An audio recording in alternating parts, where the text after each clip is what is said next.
Efendim herkese merhabalar. Bu hafta siz kıymetli izleyicilerimizin bizden istemiş olduğu kitapların sıralamasıyla beraber devam ediyoruz satır arasına.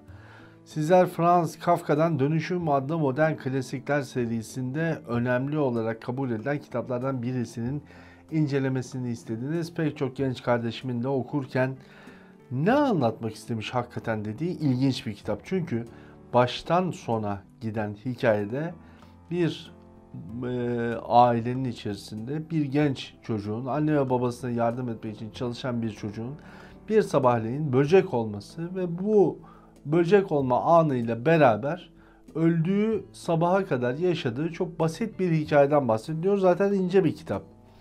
Dolayısıyla bu kitapta şimdi Franz Kafka bize ne anlatmak istediğini anlamaya çalışmakta gençlerimiz zorlanıyor. Ancak Franz Kafka bir hukukçu olarak hayatını geçirmiş, özellikle 1883 yılında doğmuş ve kendi yaşadığı döneminde de kendi yazdıklarının yayınlanmasını arzu etmemiş ilginç bir yazar.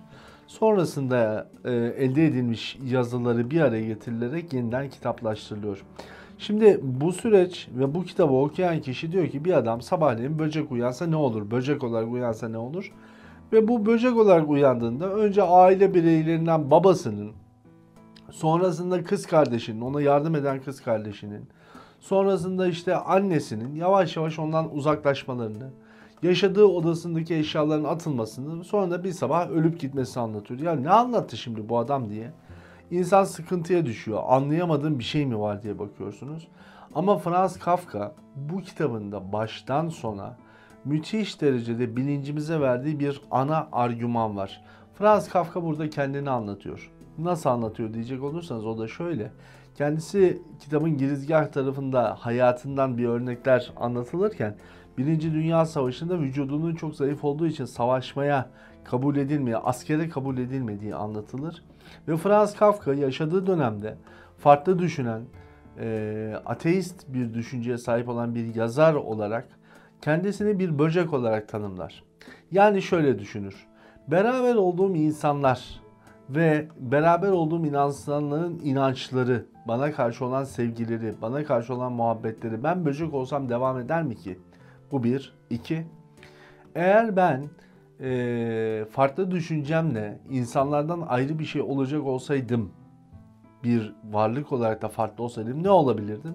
Bakıyor ben diyor böcek olabilirdim. Ben böcek olduğumda neler yaşayabilirdim? İşte odamda şunları yaşardım. Odası kendi küçük dünyası. Ve bu küçük dünyası diye tabir ettiği yerde aslında müthiş sonuçlara ulaşsam da diğerlerine göre artık bir böceğim diyor. Ama Franz Kafka insan kafasını şuraya götürüyor. Her ne kadar farklı düşünen birisi olursan ol, karşındaki çoğunluk o kadar büyük bir çoğunluk ki bir böcek gibi gelip gideceksin. O yüzden küçük dünyasında dış dünyadan ayrı bir dünya kurduğunu anlatan Franz Kafka ne yaparsan yap. Nihayetinde kendi dünyanı yaşa, dışarıdaki dünyayı değişmesini bekleme, seni anlamalarını bekleme, seninle beraber ortak bir paydada buluşacaklarını bekleme. Sen düşüncen itibariyle, hayat biçimin itibariyle artık bir böcek gibisin aslında onlar için ve hatta kendin için de öylesin. Yaşam standartların değişecek, düşüncen değiştiği için. Bu yüzden dolayı bunları bekleme demenin bir başka versiyonunu bize anlatıyor. Aslında kendisiyle özdeşleşmiş olan yaşam biçimini kendisine anlatıyor Franz Kafka. Dolayısıyla satırların arasını o mantıkla okuduğumuzda şununla karşılaşıyoruz. Hem trene yetişse bile patronundan azar işitmekten kurtulamaz da deniyor. Çünkü Franz Kafka annesine babasına ihtiyaçlarını gidermek için çalışan bir adam. Ama onları anlatırken şundan bahsediyor. Çünkü şirketin kapıcısı saat 5 trenini beklemiş ve gelmediği çoktan bildirmiş olmalıydı. Kapıcı patronun bir yaratığıydı. İradesi de yoktu, idraki de. Yoksa hastayım mı deseydi. Ama bu son derece nahoş ve kuşku uyandırıcı bir şey olurdu. Çünkü Gregor 5 yıllık çalışması boyunca bir kez bile hastalanmamıştı. Bu şu manaya geliyor. Biliyorsunuz Almanya'da bir işçinin hastalanıp işten yoksun kalması onun için çok kötü bir izlenim bırakır işveren tarafından. Bir diğer taraftan dünyanın geri kalanının birer yaratık olduğunu anlatan değişik bir ironiyle bize şunu söylüyor. Kendinin böcek olduğunu diğer canlılardan bugünün inanan, bugünün normal insanlarından farklı olduğunu düşünsen de aslında yaratık olan onlar. Çünkü onlar sabahtan akşama kadar bir dünya meşguliyetindeler. Sense onlara mecburen onlarla berabersin. Gregor kapıyı açmaya niyetli değildi. Yolculuklarında yaptığı gibi evdeyken bile tedbirli davranıp bütün kapıları kilitlemiş olduğuna sevindi. Yani Gregor normalde o böcek olarak uyandığı sabaha kadar da odalarını kilitli yaşayan bir adam. Ve şunu anlatıyor. Kendi küçük dünyana birilerinin kolayca girip çıkmasına izin verme sakın. Yataktan kurtulması için en ufacık bir umut bile olsa bu uğurda her şeyi gözden çıkarmaktı. Evet diyor, zaman zaman umudunuzla o bulunduğunuz pozisyondan çıkıp bazen insanlar kadar rahat olmak istersiniz. Çünkü ateistlere göre ya da farklı düşünen insanlara göre daha hayatın içerisinde ve dini yaşayan insanlar böyle yaratık gibi, bir koyun gibi, tabiri caizse tırnak içinde ifade edilir ya, o yüzden oradan çıkıp onlarla beraber bir şey yapmayı umut etme diyor. Çünkü sen artık farklı düşündüğün için artık aynı zamanda farklı bir biyolojin de var. Dolayısıyla saplanıp kaldığın yerlerden çıkma umudundan çok kendi içerisindeki zevkin tatminine dolaş. Mesela çalışanların istisnasız hepsi rezil insanlar mıydı diyor. Aralarında hiç yerinde sadık ve görevine bağlı olan, sabahleyin birkaç saat işe gitmezse vicdan azabından deliye dönecek ve bu yüzden yataktan çıkamayacak hale gelecek kimse yok muydu? Yani vardır elbette diyor, en az benim kadar farklı düşünebilecek olan insanlar da vardı ama bunların ne yazık ki hayatta benim gibi böcek olmayı bile göze alabilecek bir umutları onlar için olmayabilirdi veya böyle bir inanışları ya da böyle motivasyonları. Son zamanlardaki çalışmalarınız hiç tatmin edici değildi. Gerçi karlı işler yapılacak bir dönemde değiliz. Bunun farkındayız ama hiçbir karlı işin yapılamadığı bir mevsim yoktur. Bay Samsa olmamalı da diyerek böcek olduğu için işten atılan adama söylenen cümlelerin beyan edildiği bu arada insanın kar etmediği yerde değerinin kaybettiğini anlatır Franz Kafka ve burada da haklıdır. Bir insanın bu dünya hayatında kar ettirmedikçe başarısız kabul edildiğini anlatır Franz Kafka ve der ki ben böyle bir hayatta böcek olmayı, böcek gibi düşünmeyi, diğerleri gibi koyun gibi olmaktansa böyle olmayı yeğlerim. Ama gelin görün ki böyle olmanın, tek başına yaşamanın ve yeterliliğin aslında insanı nasıl bir yalnızlığa ve ölüme sürüklediğini de sonradan anlatır. Ve itiraf da eder tabiri caizse. Böyle yaşamaya devam etseniz de çok büyük bir şey beklemeyin. Kendi dünyanızda kendi mutluluğunuzu yaşayın der. Tam da bugünün gençlik kafası. Yani neden böyle yapıyorsun dediğinizde hiç öyle yaşamak istediğim için. Hiç öyle olmak istediğim için. Hiç dış dünyayla anlaşamadığım için, kendime ait bir dünya kurguladığım için bu haldeyim abi demiyorlar mı?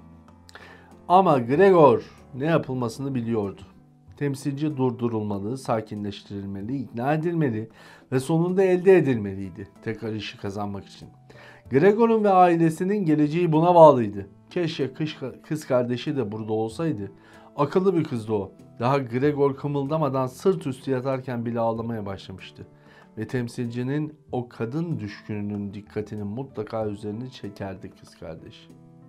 Yani burada Kafka şundan bahsediyor. İş hayatındaki insanların kadına olan düşkünlükleriyle beraber şehveti anlatmaya çalışıyor aslında. Dış dünyanın şehvetlerine karşılık kendi dünyanda oluşturmuş olduğu mekanizmanın bunu anlamasını bekleme diyor. Çünkü zaman zaman bu şehvetten ötürü kaybettiklerini yan yana dizsen sen de onlar gibi bazı şeyleri kaybedecek olmaktan asla korkma. Çünkü yeri gelecek kaybedeceksin. Bu sözleri duyan Gregor son 2 aydır insanlarla doğrudan konuşamamasının, ailesinin hep aynı düzen içinde yaşamasıyla birleşince kendisinde akıl karışıklığına neden olduğunu anladı. Odasının boşaltılmasını gerçekten arzu etmiş olmasının başka türlü bir açıklamasını bulamıyordu. Çünkü aileden kalma mobilyalarla döşenmiş huzurlu, sıcak odasını istediği yöne engellenmeden sürünebileceği ama aynı zamanda insan geçmişini hızla ve tamamıyla unutacağı bir ine çevirmeyi gerçekten istiyor muydu? Evet, gerçekten istiyordu ki Franz Kafka kendisine bu hikayeyi anlatıyordu. Dolayısıyla insanlardan ayrışma sürecini böcekleşmesiyle anlatıyordu Franz Kafka. Ve bunu şu cümlelerle daha da altını çiziyor. Bir yöntem geliştirmeye başladığını da bu süreçte bize anlatıyordu. Gregor'un boş duvarlara tek başına hükmedebileceği bir odaya Grete'den başka hiç kimse girmeyi göze alamazdı herhalde. Sadece onun izin verebildiklerini girebildiği bir odadan bahsediyordu Franz Kafka. Hatta insanların girerken iğrenebilecekleri, çünkü artık Gregor bir böcekti. Dolayısıyla böyle olmaktan da çekinmemek lazım deniyordu. Dolayısıyla bugün uzun zamandan beri özellikle hani farklı giyinmek, farklı durmak bir pislik gibi adlandırılmak. Hatta biliyorsunuz filmlerde sen bir pisliksin adamım gibi bir Amerikan cümlesi vardır ve karşı tarafında evet ben bir pisliğim demesi vardır. Pislik aslında orada kullanılan anlamı şu: evet ben sizden farklıyım. Siz kendinizi temiz görüyorsunuz. Eğer temiz olan sizsiniz, biz de pisliyiz manasını çıkartmaya çalışır. Ve sonra böcek farklı dönem yaşıyor. Artık odasına bırakılıyor. Kız kardeşi ona bakıyor. Sonra bakmaktan da vazgeçecek. Ama bu arada kadınlar odasını temizlemeye başlıyorlar. Odasını boşaltıyorlar. Sevdiği her şeyi alıp götürüyorlardı. Yani diyor sen böyle yaşarken birileri gelip senin hayatına müdahale edecek. Testeresinin ve diğer aletlerinin durduğu sandığı çoktan odadan çıkarmışlardı. Evet, bazı şeyleri kullanamasan da artık geçmiş hayatından kalan bazı şeyleri bir yerde biriktirmiş olabilirsin ama onlara dokunacaklar. Geçmişini kurcalayacaklar. Sen geçmişte dindardın, dine inancın vardı ya da bizler gibiydin, şimdi ne oldu soframızdan ayrıldın diyecekler. Siz onunla aynı sofrada oturamayacak hale gelebileceksiniz. Şimdi de ayakları neredeyse döşemeye gömülmüş. Ticaret okulu öğrencisiyken, ortaokul öğrencisiyken, hatta ilkokul öğrencisiyken üzerinde ödevlerini yazdığı çalışma masasını yerinden oynatıyorlardı.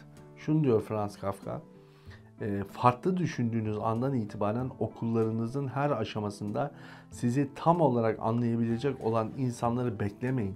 Çünkü onlar bu sistemin yapısını size anlatmakla görevli olanlar. Bir sistem karşıtı olan bu düşünce devam eden süreçte şu ifadelere yer veriyor.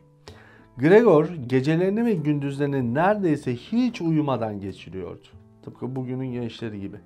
Bazen kapının bir dahaki açılışında ailenin meselelerini tıpkı eskiden olduğu gibi yeniden denetim altına almayı düşünüyordu. Yani diyor zaman zaman dış dünyaya faydalı olabilmek, onlarla iletişime geçmek için bir mücadele vereceksiniz. Ama şimdi size anlatacağım gibi sizin onları düşündüğünüz kadar onların sizi düşündüğünüzü falan zannetmeyin. Aslında farklı düşünen insanlardır diğerlerini düşünen. Diğerleri ise sadece kendilerini düşünürler, sizi düşünüyormuş gibi yaparlar. Bakın dikkat, şimdiki cümleler aile tabanına karşı bu cümleleri çok net bir şekilde öğretmeye başlıyor. Bakımı kötü yapıldığı için sadece öfkeyle doluyordu içi. Canının neyi çektiğini hayal edemiyordu ama karnı aç olmasa da yine de layık olduğu şeyleri alabilmek için kilere nasıl girebileceğine dair planlar yapıyordu. Artık Gregor'un çok hoşuna gidecek ne yapılabilir diye düşünmeksizin herhangi bir yiyeceği ayağıyla Gregor'un odasının içine itiyordu kız kardeşi. Akşamları da yiyeceğin sadece tadına da bakılmış olsa çoğunlukla öyle oluyordu. Hiç dokunulmasa da hiç aldırmadan süpürgeyle dışarı alıyordu. Böcek kapısına eskiden kız kardeşi onunla konuşmaya gidiyordu. Bu sefer artık atar gider oldu. Yani bir süre sonra diyor, en sevdiğini zannettiğiniz insanlar dahi size böyle davranacaklar. Buna şimdiden hazır olun. Bir fikri değişmenin, bir hayat biçimi değiştirmenin bir bedeli var. Bu bedeli ödeyeceksiniz. Sevgili anneciğim ve babacığım dedi kız kardeşi, anlattığımız kız kardeşi ve söze başlarken eliyle masaya vurdu. Bu böyle devam edemez. Bunu siz göremiyorsanız ben görüyorum. Bu yaratığın önünde kardeşimin adını ağzıma almayacağım. Bu yüzden sadece bundan kurtulmaya çalışmalıyız demekle yetineceğim. Onun bakımını sağlamak ve ona tahammül etmek için bir insanın elinden gelecek her şeyi yaptık. İnanıyorum ki bu konuda hiç kimse bize en ufak bir suçlamada bulunamaz derken, insan vicdanının zannedildiği gibi kesin kurallara bağlanmadığını, insanların kendi menfaatleri uğrunda vicdanlarını temizleme uğrunda kendi yaşam biçimlerini şekillendirdiklerini ya da kendi vicdani şekilleriyle hayatlarına yön verdiklerini anlatır. Bu yüzden bu vicdansızlara karşı okuyucuyu uyarır. Gerçi bütün vücudu ağrıyordu ama işte son günlerine geldik şimdi. Sanki ağrılar gitgide hafifliyormuş gibi hissediyordu. Sonunda tamamıyla geçecekti. Ya Franz Kafka diyor ki şimdi dikkat et. Bir an gelecek, tamamen kopacaksın. Bütün beklentilerin yıkılacak. Hakikaten böcek olduğunu kabul edeceksin ve o böcek olmanın verdiği ağrılar, sızılar, dayanılmaz şeyler olacak. Bir an gelecek, bir hafifleme olacak. Sırtındaki çürümüş elmayı ve onun çevresindeki yumuşak tozla kaplanmış iltihaplı bölgeyi neredeyse hissetmiyor. O yediği yemekle alakalı şeyden vazgeçmesiyle de alakalı bir durum. Bağlı bulunduğu elmadan bahsediyor. Şefkatle ve sevgiyle ailesini düşündü. Evet diyor, onlar beni sattılar ama ben onları asla satmazdım. Ortadan kaybolması konusundaki kendi kararı odada bir yere saklanmış. Kız kardeşinin bu konudaki kararından belki de daha kesindi. Kuledeki saat sabahın 3'ünü duyurana kadar bu boş ve huzurlu düşüncelerle vakit geçirdi. Ortalığın aydınlanmaya başladığını penceresinden gördü. Sonra kafası iradesi dışında tamamen önüne düştü. Burun deliklerinden son nefesi incecik dışarı süzüldü ve Gregor öldü. Hakikatte ise Franz Kafka bunun bir ölümü olmadığını, aslında bir başlangıç olup onlardan kurtulduğunu okuyucuya vermeye çalışır.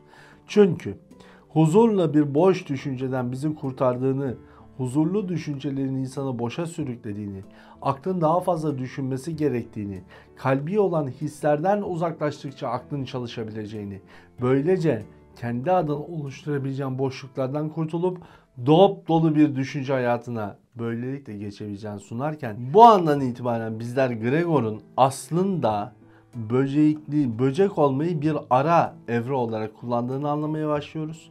Bu saatten sonra ölümle başlayan yeni bir süreç var. Çünkü artık da yazdıkları ölümsüz Franz Kafka'nın. Dolayısıyla o yazım aşamasında geçen süreçte böcek olmayı insanların doğal, dindar hayat yaşama biçimlerinin ayrı kalmada yaşanan bir ara form düzeni olarak bizlere anlatıyor. Gregor'un cansız bedenini süpürgeyle epeyce ileriye itti. Kim? Temizleyici kadın. Bayan Samsa süpürgeye engel olmak istercesine annesi bir hareket yaptı ama onu durdurmadı. O zaman dedi Bay Samsa, Tanrı'ya şükredebiliriz.